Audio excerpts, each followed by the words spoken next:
చంద్రబాబు నాయుడు గారు అనే వ్యక్తి తాను నిస్సిగ్గుగా అబద్ధాలు ఆడుతూ ఉన్నాడని, తాను నిస్సిగ్గుగా ప్రజలను పెడదోవ పట్టించాడు అని సాక్షాత్తు సిబిఐఏ, మేం కాదు, సాక్షాత్తు సిబిఐఏ చంద్రబాబు నాయుడు గారు చెప్తా ఉన్న అబద్ధాలను తేటతెల్లం చేస్తూ సిబిఐ ఛార్జ్షీట్ దాఖలు చేసింది. చంద్రబాబు నాయుడు గారు ఇంతకు ముందు వరకు కూడా చెప్తా వస్తా ఉన్నట్టుగా జంతువుల కొవ్వు కానీ, గొడ్డు మాంసం కొవ్వు కానీ, పంది కొవ్వు కానీ, చేప నూనె కానీ కలిసింది నూనెలో. అటువంటి మాంసాహారం కలిగిన ఆ నూనెను లడ్డూ తయారీలోకి వాడి వెంకటేశ్వర స్వామి భక్తుల మనోభావాలను దెబ్బతీసే విధంగా చంద్రబాబు నాయుడు గారు అన్యాయమైన దుష్ప్రచారం చేశాడు.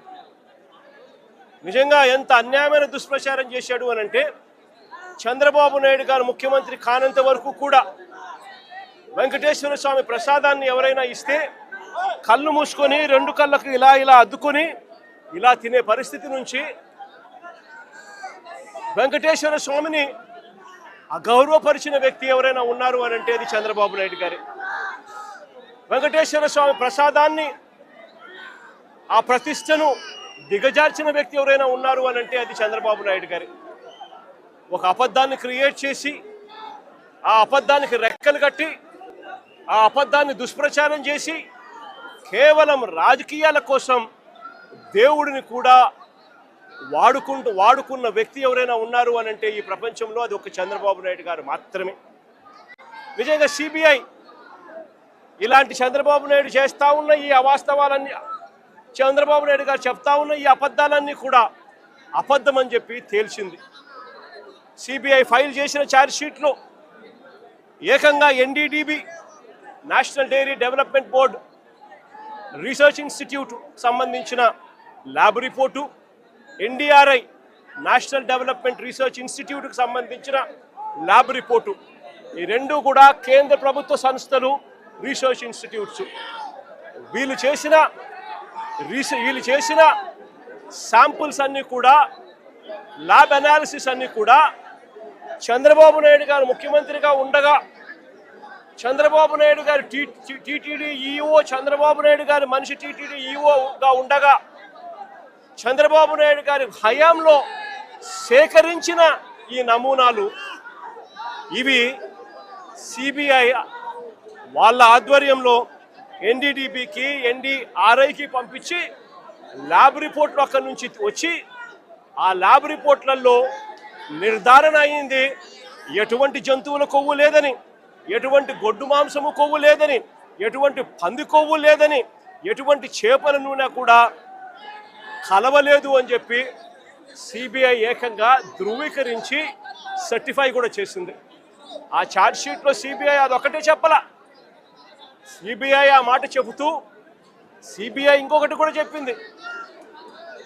ఇంతవరకు చంద్రబాబు నాయుడు గారు దిగజారిపోయి టీటీడీ చైర్మన్లుగా ఉన్న వైవి సుబ్బారెడ్డి గారిని కానీ, భూమన కరుణాకర్ రెడ్డి గారిని కానీ, వైఎస్ఆర్సీపీకి సంబంధించిన హయాంలో వీళ్ళిద్దరూ టీటీడీ చైర్మన్లుగా ఉన్నప్పుడు వీళ్ళు ఎటువంటి అన్యాయాలు చేయలేదు అని, వీళ్ళు ఎటువంటి తప్పులు చేయలేదు అని కూడా సిబిఐ నిర్ధారించి వీళ్ళ పేర్లు కూడా కనీసం ఛార్జ్షీట్లో కూడా పెట్టలేదు. వీళ్ళల్లో ఎవరిని కూడా అరెస్ట్ చేసే కార్యక్రమాలు కూడా జరగలేదు. అంటే సిబిఐ వీళ్ళందరికీ కూడా క్లీన్ చిట్ కూడా ఇచ్చింది ఈ ఛార్జ్షీట్ నేపథ్యంలో. ఇది ఒకటే కాదు సిబిఐ చేసింది. ఆ సిబిఐ ఛార్జ్షీట్లో వాళ్ళు వేసిన అదే ఛార్జ్షీట్లో ఒక ముఖ్యమైన అంశం ఏమిటి అని అంటే, ఈ ఛార్జ్షీట్కి సంబంధించి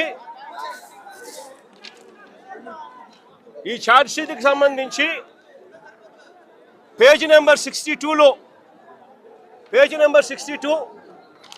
ఇది ఛార్జ్షీట్కి సంబంధించి సిబిఐ ఛార్జ్షీట్. ఇది సిబిఐ ఛార్జ్షీట్లో పేజ్ నెంబర్ 62లో వాళ్ళు మెన్షన్ చేసిన మాట, ఇన్వెస్టిగేషన్ రివీల్డ్ దట్ ఆన్ 25/7/2024 అంటే చంద్రబాబు నాయుడు గారు ముఖ్యమంత్రిగా పరిపాలన చేస్తూ ఉన్న రోజులు 25 జూలై 2024 అంటే చంద్రబాబు నాయుడు గారు ముఖ్యమంత్రిగా ఉండి పరిపాలన చేస్తూ ఉన్నాడు రాష్ట్రంలో.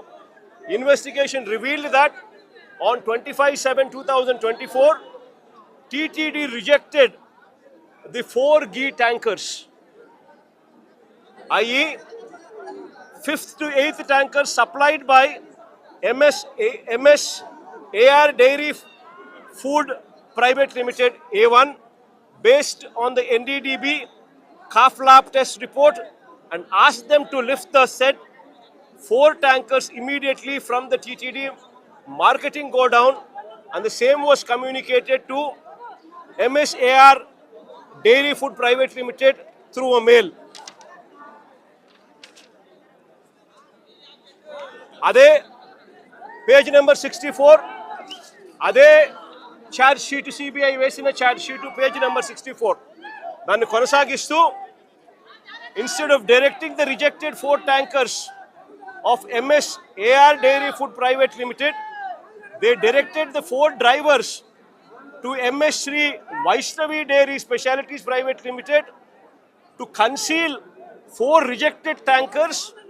Accordingly, the drivers secretly took possession of the 4 rejected ghee tankers and diverted them to a concealed location near Shri Raghavendra Crusher, approximately 2 kilometers away from the MS Shri Vaishnavi Dairy Specialities Private Limited on 27/7/2024 at 4 a.m.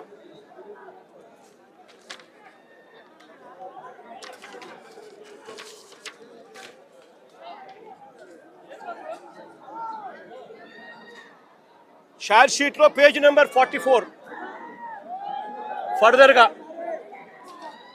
further the adulterated ghee in rejected 4 tankers of MS AR Dairy Food Private Limited were resupplied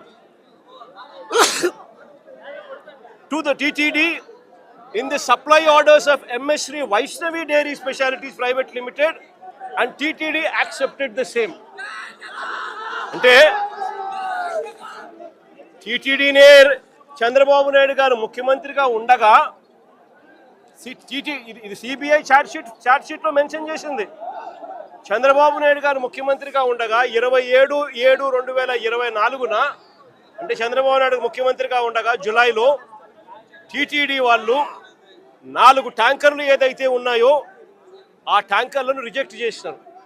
ఆ reject చేసిన ఆ ట్యాంకర్లు మళ్ళీ ఇదే చంద్రబాబు నాయుడు గారి ముఖ్యమంత్రిగా పరిపాలన చేస్తూ ఉన్న ఇదే పీరియడ్లోనే అవే ట్యాంకర్లు తిరిగి మళ్ళీ వెనక్కి వెళ్ళిపోయి మళ్ళీ టీటీడీలోకి ప్రవేశించాయి. దొడ్డిదారున మళ్ళీ టీటీడీలోకి వేరే వాళ్ళ పేరుతో మళ్ళీ ప్రవేశించాయి. దాన్ని టీటీడీ యాక్సెప్ట్ చేసింది. అవే ట్యాంకర్లు లడ్డూ తయారీకి కూడా వాడారు అని చెప్పి ఏకంగా సిబిఐఏ చంద్రబాబు నాయుడు గారి ప్రభుత్వం మీద వాళ్ళు చేసిన తప్పుల మీద, వాళ్ళు చేసిన అన్యాయం మీద ఏకంగా సిబిఐఏ ఛార్జ్ షీట్లో వేసింది. నేను అడుగుతా ఉన్నా, ఏకంగా సిబిఐఏ చంద్రబాబు నాయుడు గారి ప్రభుత్వం మీద ఈ మాదిరిగా రాసిన తర్వాత, ఛార్జ్ షీట్లో ఫైల్ చేసిన తర్వాత పాపం చేసిన వాళ్ళు ఎవరు అని చంద్రబాబు నాయుడు గారిని, కూటమిలో ఉన్న చంద్రబాబు నాయుడు గారికి సంబంధించిన చంద్రబాబు నాయుడు గారి కొడుకు, కూటమిలో ఉన్న పవన్ కళ్యాణ్ గారిని ఇద్దరిని కూడా ప్రశ్నిస్తా ఉన్నాను.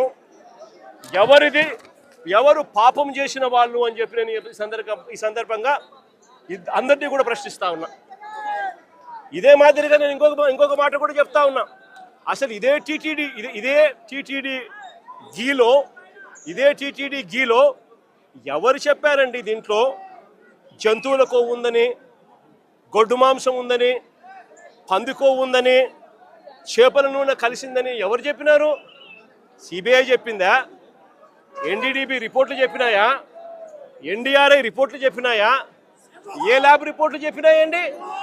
కేవలం చెప్పింది ఎవరు అని అంటే స్వార్థ రాజకీయాల కోసం చంద్రబాబు నాయుడు, స్వార్థ రాజకీయాల కోసం పవన్ కళ్యాణ్, స్వార్థ రాజకీయాల కోసం చంద్రబాబు నాయుడు కొడుకు లోకేష్, స్వార్థ రాజకీయాల కోసం వీళ్ళకు డంకా బజాయిస్తా ఉన్న వీళ్ళ ఎల్లో మీడియా, ఆ ఈనాడు, ఆ ఆంధ్రజ్యోతి, ఆ టీవీ5. నేను అడుగుతా ఉన్నా, వీళ్ళు తప్ప ఇంకా ఎవరైనా చెప్పారా అని అడుగుతా ఉన్నా. అంటే ఒక లేనిది ఒక అబద్ధానికి రెక్కలు కట్టడం, ఆ అబద్ధాలను ప్రచారం చేయడం, ఆ దుష్ప్రచారం ద్వారా రాజకీయ లబ్ధి పొందాలనుకోవడం ఇంతకన్నా హేయమైన పని ఎక్కడైనా ఉంటుందా అని.